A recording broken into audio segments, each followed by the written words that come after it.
Welcome to the BioBalance Healthcast, episode number 309, The American Sugar Conspiracy That Is Killing Us. BioBalance Healthcast features conversations about positive aging. Your hosts are Dr. Kathy Maupin, Medical Director of BioBalance Health and a leading expert in treating symptoms of aging, and Brett Newcomb, a licensed professional counselor. Dr. Maupin and Brett are the authors of The Secret Female Hormone, the seminal work about hormone replacement therapy for women, which is available on Amazon or from Dr. Maupin's office at BioBalance Health. Dr. Maupin's office is currently accepting new patients. We recently found an article in Huffington Post that broke the news that a lot of what is considered to be scientific research, which is a label that people historically have respected and accepted. Oh, if it's scientific research, it must at least be honest. Or true. Or true. Fact versus opinion. But what we discovered in this article, what Huffington Post discovered and what JAMA also put a report about this on their website, is that sugar manufacturers have been working in collusion to hire and fund scientists to do research that proves predetermined points. So they know going in what the outcome is going to be because they're getting paid to slant it. Right. And they've been providing this information then, and this is one of the reasons we want to talk about it, because it's in and of itself, it's dishonest, hypocritical, it's a lie that goes under the guise of scientific research, and we're concerned about that. But a secondary concern that we have is that then government policymakers take this data that we have to assume are not in on the fix, they're not in on the deal, we're not saying they're corrupt and lying, but they've been presented with these results that cause them then to skew recommendations on the food plate or the food pyramid so that we eat more of certain foods. Other policymakers that are not involved directly with telling us what to eat and how, but are involved with things like maintaining the agricultural production base in the United States at a certain level. We don't want family farmers to go out of business. We don't want agribusiness to go out of business. And so there's always a question about crop production versus crop sales and price supports and regulations so that the consumer always has access to a sufficient amount of product at a reasonable price, and the producers always have the ability to sell their product at a reasonable price. So there's government policy that's involved in setting all those regulations. And when one significant component of it is dishonest and unethically manipulated, it causes the whole system to skew. And the net results that we want to talk about today, especially about sugar and corn production and agricultural policy for corn production and price supports and so on, is that we now have an epidemic of diabetes and obesity in this country, and people are dying as a result of being trained and addicted through sugar addictions to eat the wrong foods in the wrong amounts. And that message has been broadcast and encouraged and supported by our government and by our schools, because the schools trust the government. The government says, hey, here's the food pyramid. Teach these little kids this is what they're supposed to eat. And serve them this. Yeah, and serve them this. It's put on the diet. And so what's happened is that so many foods now, as an essential ingredient, have corn syrup. I mean, I don't know if you ever eat pancakes and have maple syrup, but the maple syrup that you buy, unless it specifically says on the label that it comes from maple trees, it's all corn syrup. There's no maple anywhere near it. The issue for me, out of all of this, besides the fact that people we trust and the government who is basically paid by us when we pay our taxes, and we pay them to tell us basically what is safe, what we should do, what we shouldn't do, is not looking at our health at all. They're looking at how much they can sell of sugar and corn. Right. And the way that came about, Right. if you think about how it came about when World War II ended, Right. so that's even before I was born, then that caused, we became the producers of the food for Europe and for ourselves. We maintained wartime levels of rationing for months after the end of World War II because the devastation in Europe had displaced millions of people. The crop production did not happen during the latter years of the war. There were people starving. And so our government came up with the Marshall Plan. We're going to take product and send it over there for them to be able to have and to eat. And so our consumers had to stand in line and wait after the war was over for all kinds of things, not just a new car, a new home, a new watch, but also for foods that had been scarce and rare. And as bad as that might be for us, we weren't starving. Exactly. They were starving. Exactly. So it was, again, it makes sense. It was a plan to feed the world, right? So we kicked up production. We gave farmers benefits and incentives and to guaranteed make prices. Staples. You're not going to have you're not going to be able to grow 50,000 bushels of corn and then not be able to sell it on the market and have to destroy it. Right. So there was I think a really good reason to begin with, just like everything else that turns out not so good.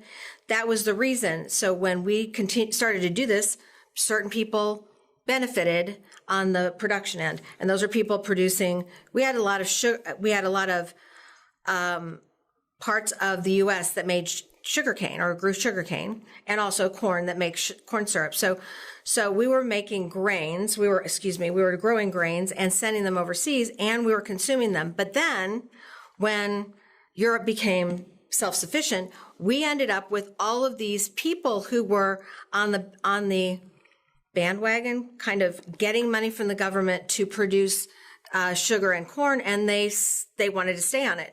So they were pitching the government saying, we need to keep our production up because had to be backed up with something. Right. So they started doing studies, and the studies basically said just what you were telling us, that we needed to eat more carbohydrates because carbohydrates is what America makes.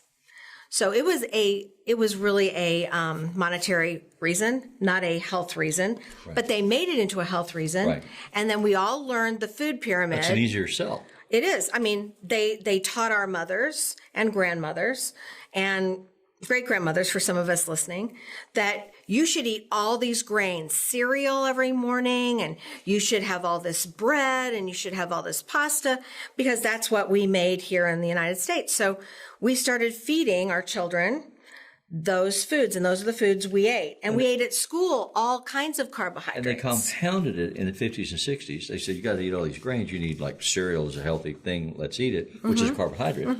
But then they started making fortified cereals, fortified with sugar.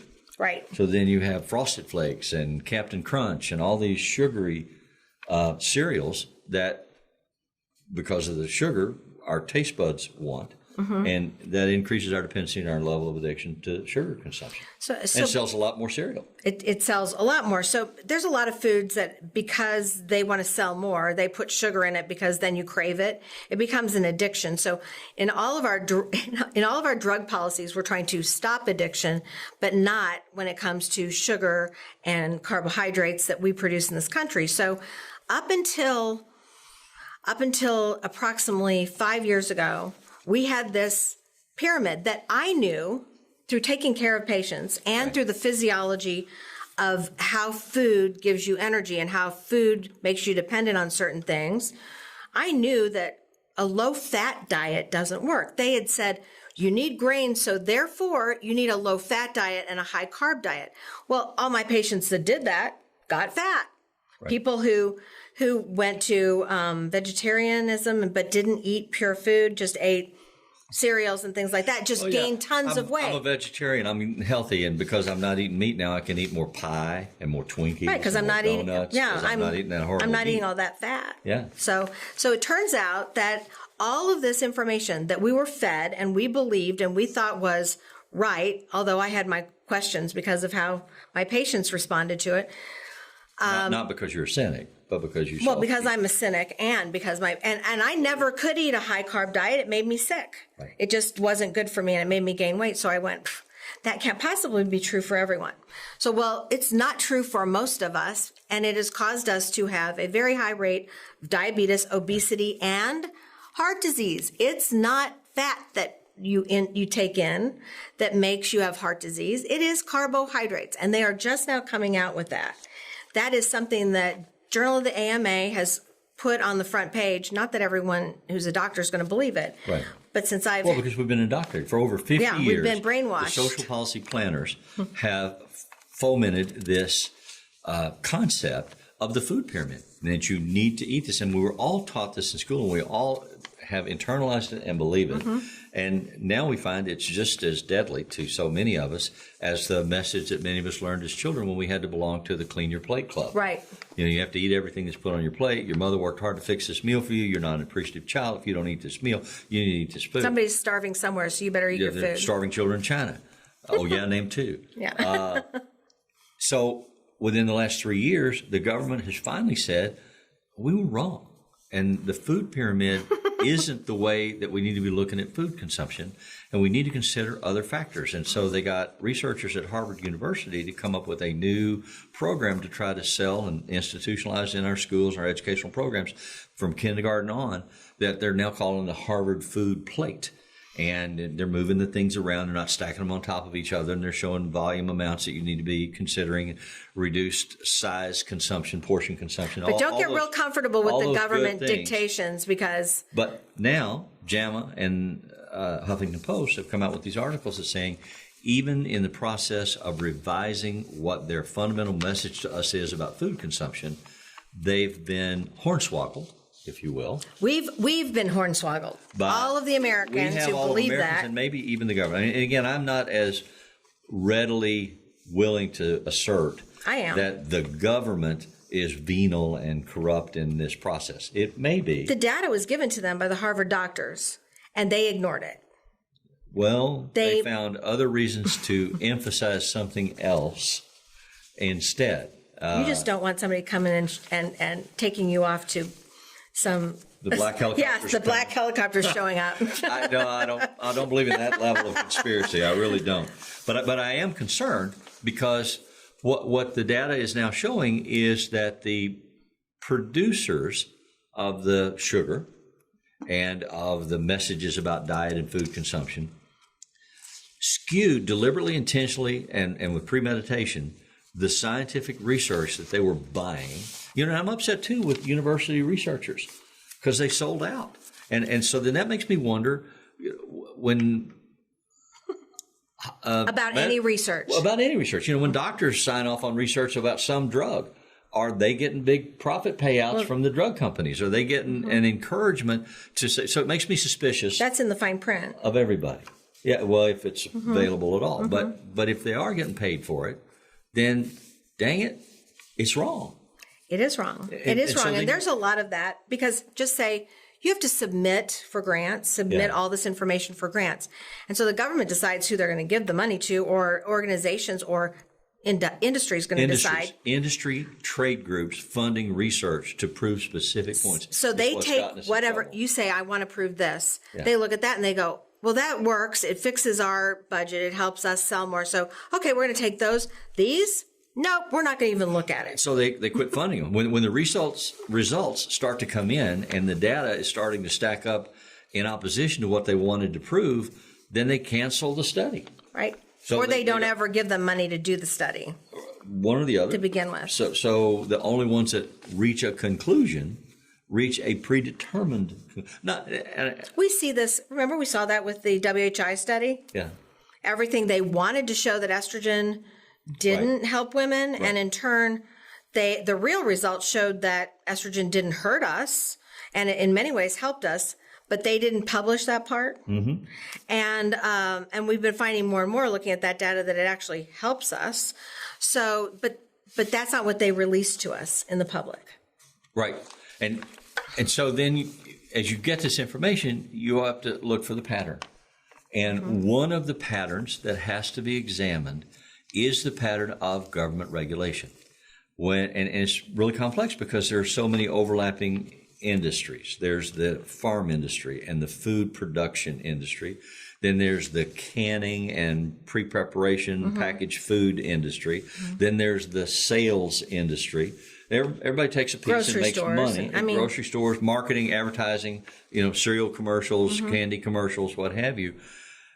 And we sit back and are inundated. We live in a market-driven economy, so we're inundated by these messages that say I mean, and a lot of times they deliberately, if you study advertising, if you study propaganda, some guy comes out in a doctor coat, and he doesn't say he's a doctor, but he's standing in front of a bunch of medical books and maybe And he looks better skeleton. than 99.9% of the doctors. Yeah, and he says, "Hey guys, you need to be taking X-Lax once a week."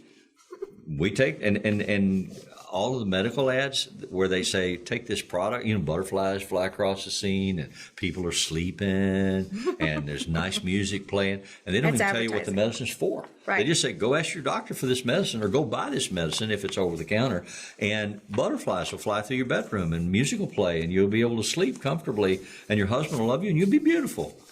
Good luck. Well, millions and millions of dollars are spent on those sales pitches, and they work because people go buy that crap. Or if they can, but doctors also prescribe it because they're exhausted by people saying, I want this, I want this, I I had want somebody this. tell me this weekend that they are really excited because they've started taking stem cells as a way to Taking them? reduce their pain, and because they're in a lot of pain. But stem So I cells said- how? Exactly what I said. So they brought me a package of powder that they had bought over the internet for $50. And they put this powder, which has a really nasty taste according to them, and in 16 ounces of water, and they drink this. And it's supposed to help. And now they're ordinary people with ordinary educations. And so they're saying, so I'm taking stem cells and it's going to help me. It's going to make my body strong. It's going to make my joints work. It's going to make me not have pain. So I looked up this stuff online. And I'm reading to them, there are only 5 ingredients. None of them have been proven in any way to help reduce pain or make joints stronger. None of them have. They're proprietary ingredients. They're fancy names like Shell with platformate. Nobody knows what that is. And it basically says it hasn't been proven to help. It hasn't been proven not to help. So psychologically, you may benefit from taking Were this there any magical- stem cells in there? No. So, see? So but what it claims is that if you take this supplement, this additive, it will cause your body to rejuvenate its own production of its own stem cells. And there's no, according to what I read on the web, there's no scientific proof of this. It's just a claim. So people desire that kind of certainty, that kind of help, and they're susceptible to that kind of marketing. And it's doubly deadly when it has to do with food consumption and sugar in our diets because of diabetes, because of obesity, because of strokes and heart attacks. I'm more concerned really about the government telling us things that we're supposed to do, that is supposed to be healthy, and they're supposed to be protecting us. And they are using propaganda to sell something to other countries or to sell something within our country. That bothers me much more than the individual looking at something, not being able to figure out whether it's good for them or not. As long as it's not harmful, they waste their money. A lot of people waste their money on supplements every day. So, I mean, it's not going to hurt them. Or but multivitamins. My doctor says multivitamin is just a really expensive form of urine. Yeah, well, I don't really believe that. If you're missing something, Okay. So doctors disagree. You'll absorb what you need and you'll pee out the rest. That's or true. 4 out of 5 doctors agree. Yeah. But in this case, and you're not going to be hurt by it, but in this case, they told us to eat the wrong things. They told our mothers, they told our teachers, they told our nurses, they told our doctors, this is healthy, and it was not healthy, and now we are stuck with people who are, when I tell them they can't have their big gulp every day because they have diabetes, you'd think I killed them because it's an addiction. I mean, I just told them their last friend was gone. Right. Because that big gulp was how they got through the day. Well, when you're addicted sugar. to something, They're getting a fix. right, they're getting a fix of sugar and they're getting worsening diabetes. So individuals have been manipulated by a government who says that they are taking care of us, who promise to take care of us, who we pay to take care of us, and they have violated our deal. Why should they lie to us just for business to make more money? That makes no sense to me, and it's unethical, and it has to be fixed by somebody. I don't know who's got the guts to do that, but somebody within the government. Yeah. Well, we have the knowledge. They just have to read the real studies. Well, yeah, because when they did come up with the Harvard food plate, they were balancing the amount of fat versus carbohydrates, they still put their thumb on the scale. They did. In favor of carbs over fats when they knew better. But if you don't eat fat, you're never full. Yeah. If you're never full, you eat all day. So that's a big problem because it stimulates your hunger never to eat fat. So this is a big problem. So there are issues about ethics in scientific research, and there are concerns about government regulations and who benefits. If there's anybody listening who can help us, I mean, as a people, to learn to actually get a government that we can trust, to tell us the truth and not tell us something that's just going to make us richer. Do you hear those helicopters? Yeah. Okay. Well, I just want one good man or one good woman to be able to, to carry the flag. Otherwise, we're going to be sicker and sicker because no one's telling us the truth. But some people are getting richer and richer. That's true. And that's what it's all about. So the main thing we wanted to accomplish in this conversation today is to make you aware that reality exists. I don't know that we have an answer except to say the more all of us are aware, the greater the chance is that there will be an answer, because pressure that's put on these systems, whether it's government regulators or whether it's food manufacturers or whether it's food processors or whoever it may be, that's put on them by the population to say, we're just not going to take it anymore. We need something better from you. We expect something better from you. Then that can make a difference. And so what we are saying to you is be informed, be active, be aware, make a difference. Thank you. Email your questions or comments to podcast@biobalancehealth.com. You can find the BioBalance Healthcast on iTunes and on YouTube. For more information about bioidentical hormone pellet therapy and other reverse aging solutions, visit biobalancehealth.com or call 314-993-0963. You can find Dr. Maupin on Twitter @Dr. Kathy Maupin and on Facebook at facebook.com/biobalancehealth.